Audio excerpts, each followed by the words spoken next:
The circus came to Milwaukee, Wisconsin last night in the form of the first Republican presidential debate, which sadly Donald Trump skipped because he's so far ahead in the polls that he doesn't feel like arguing with a bunch of people who have no chance at all beating him in the primary, which is actually a good strategy, as fun as it would have been for him to actually be there. But this is basically the only clip that you need to see in order to understand the kinds of people who are challenging him for the nomination. You all signed a pledge to support the eventual Republican nominee. If former President Trump is convicted in a court of law, would you still support him as your party's choice? Please raise your hand if you would.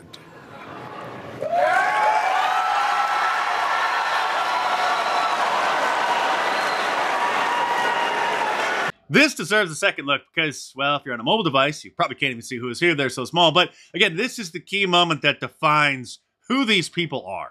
Please raise your hand if you would. That's Vivek Ramaswamy, who was first to raise his hand and up high. Then, surprisingly, Nikki Haley, number 2. Then Senator Tim Scott, who is a senator from South Carolina. Then this guy over on the right, whoever he is, I forgot his name already because he doesn't matter, but he is the governor of North Dakota, and he is delusional enough to think that he has a chance. Then, finally, Ron DeSantis, after surveying the other candidates and realizing that, well, at this point, half of them support Donald Trump still, if he is the nominee. After all, that was the pledge that they signed in order to be on the stage. So then Ron DeSantis reluctantly and barely raises his hand. Then Mike Pence jumps on the bandwagon. Mike Dents, I'm sorry. Then Governor Krispy Kreme over there, Chris Krispy Kreme, looked like he was raising his hand, but then started waving his finger at the other candidates. And that's Asa Hutchinson, the former governor of Arkansas over there on the left, who also did not raise his hand. So already, him and Krispy Kreme violated the oath that they had to sign in order to be on this stage in the first place, which said that they would support the nominee, whoever it is. Mike Dents continued to make a fool of himself and was completely chewed up and spit out by Vivek Ramaswamy. This is after he was babbling some nonsense, but still wanted to make a bigger fool of himself. You did say answer. something. Yeah. We thought you were done, but you, No, please. I wasn't done. Well, Mike, why don't you say this? Join me in making a commitment that on day one you would pardon Donald Trump. I'm the only candidate on the stage who had the courage to actually say it. That is how we move our nation forward. I don't know and why turn the you page assume forward. that That's Donald exactly Trump right. will be convicted of these crimes. You should be able to make a commitment. The same justice system that was this Vivek, corrupt. here's the difference between you and me. Yeah, I'm not a professional politician. That's the difference. Who can answer a question? I've actually given pardons when I was governor of the state of Indiana. It usually follows a finding of guilt and contrition by the individual that's been convicted. So, look, if I'm president of the United States, we'll give fair consideration to any pardon request. But if I may... So Mike Dents is a typical politician, tried to dodge the question by saying, well, why do you assume that he's even going to be convicted? Why would he even need a pardon? And then when pressed, said, well, he would consider it. Vivek Ramaswamy, as you could probably already obviously tell, was the clear winner of the debate. But stay tuned because there's more. I posted this on my YouTube community tab. You could only have 5 options when you do polls over there. And I just asked you guys who you thought won. And Vivek Ramaswamy got 62%. Ron DeSantis only 10%. Mike Dents 1%. Nikki Haley 1%. And other 26%. Most of those people obviously are voting for Donald Trump to have won the debate, even though he wasn't even there, because certainly they're not voting for Chris Christie or Tim Scott or those other 2 guys. So it's quite obvious to everyone of those who were on the stage, Vivek Ramaswamy mopped the floor with those fools. Of course, the neocons in the media, probably over on Fox News and on CNN, I saw them singing praises of Nikki Haley. Neocon Nikki Haley won the debate, they say. Here's pollster Frank Dunce, who tweeted, Nikki Haley may have just won the GOP debate with that foreign policy exchange. She has destroyed Vivek. Here's just part of that exchange when she became completely unhinged after Vivek said that He would not only not fund Ukraine anymore in their war against Russia, but he would also cut off aid to America's favorite foreign country, another little country in another part of the world that kicked 700,000 Palestinians out of their homes and their land when the United Nations deemed them an official country back in 1948, the cause of the ongoing ethnic strife over there that continues to this very day.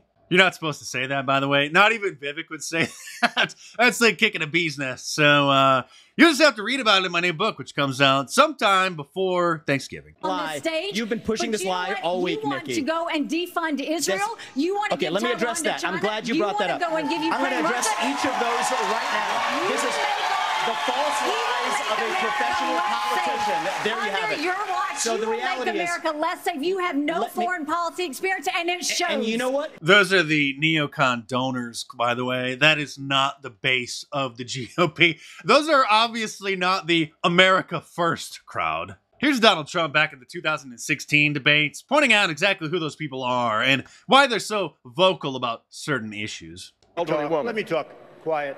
How tough a lot is of it? times,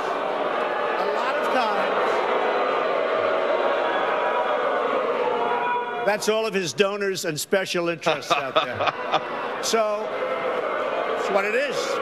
That's what. And by the way, let me just tell you, we needed tickets. You can't get them. You know who has the tickets for the? I'm talking about to the television audience. Donors, special interests, the people that are putting up the money. So it is. The RNC told us we have all donors in the audience, and the reason they're not loving me, the reason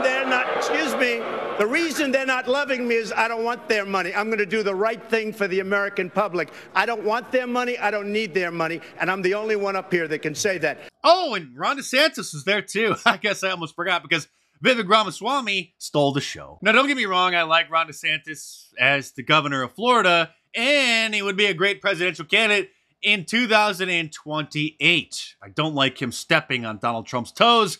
And, well, it looks like nobody does because his poll numbers are awful. And his debate performance wasn't much better. Try to tone down the anger there a little bit, Ron. You're bordering on being unhinged. Handed COVID-19 by locking down this economy. It was a mistake. It should have never happened. And in Florida, we led the country out of lockdown. We kept our state free and open. And I can tell you this. Actually, let me tell you this. You closed Florida down like every other state.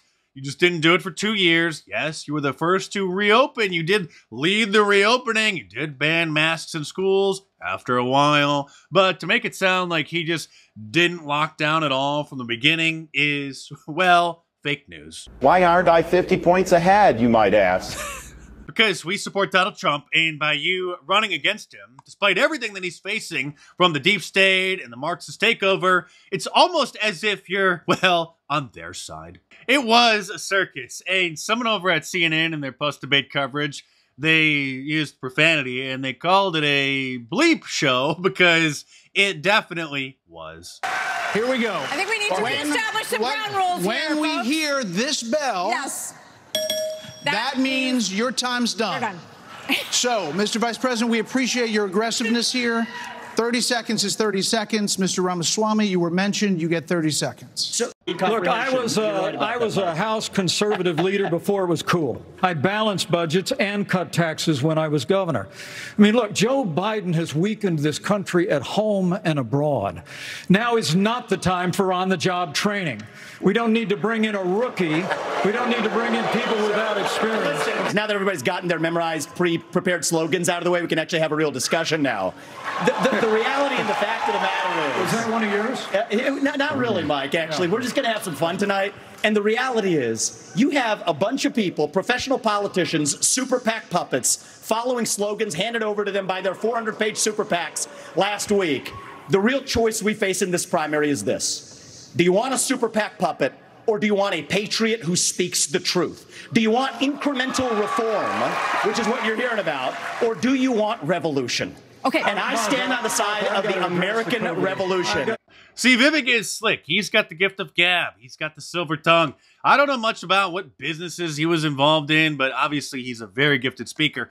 There's a clip of him 20 years ago giving his high school commencement address, and you could even see back then he was a very gifted speaker. Like I said, Donald Trump skipped the debate and instead did a sit-down interview with Tucker Carlson, which was posted exclusively on Twitter, or now called X, at the exact same time of the debates. And here is President Trump talking about Camel-Face Harris. He has some bad moments. Her moments are almost as bad as his. I think his are worse, actually. Yeah. But she seems pretty senile, too. She speaks in rhyme. It's weird. It's weird. But she has bad moments. And in rhyme? What do you... Well, the way she talks, the bus will go here and then the bus will go there because that's what buses do. And it's weird. The whole thing is weird. This is not a president of the United States future. Meanwhile, it's not sitting very well with CNN that Donald Trump's poll numbers just keep going up the more they indict him. Trump's lead is even larger. So these are 3 polls that were out over the last week. Look at these leads for Donald Trump. He's at 62% in the CBS News YouGov poll, 57% in Quinnipiac University, 53% in the Fox News poll. Look at where DeSantis is in all these polls. Look how far back he is. He doesn't crack 20% in any of them. So in Iowa, you have that 20-plus point lead for Donald Trump. That's actually smaller than the lead we see nationally, where we see these leads of 35, 40, near 50 points in this particular case. Of course, the primary is one thing. If Trump wins the primary, can he go on and win the general election? And we've had 3 polls that have come out over the last week here. And I want you to take a look at how close this race is at this particular point. Granted, the general election is over a year away. The largest lead for Joe Biden is just 3 points within the margin of error. No clear leader. Look at these. 1 point. 1 point. If you go back at where we were at this point 4 years ago, Joe Biden's lead was high single digits to low double digits. This is significantly closer than where we were 4 years ago. So this idea that Donald Trump can't win the general election, I want you to lose that idea. This race is very, very close. And Donald Trump is polling better right now than basically at any point during the entire 2020 cycle. After 4 indictments. After 4 indictments. It just doesn't really seem to matter. That's fascinating. Oh, it's fascinating, all right. And fabulous. And if you agree, order your Ultra Mega shirt from my online store at markdays.com or click the link in the description below. Like all of my designs, it's available in a t-shirt, long sleeve, and hoodie, and a whole bunch of different colors as well. So head on over to markdays.com or click the link in the description below and check them out.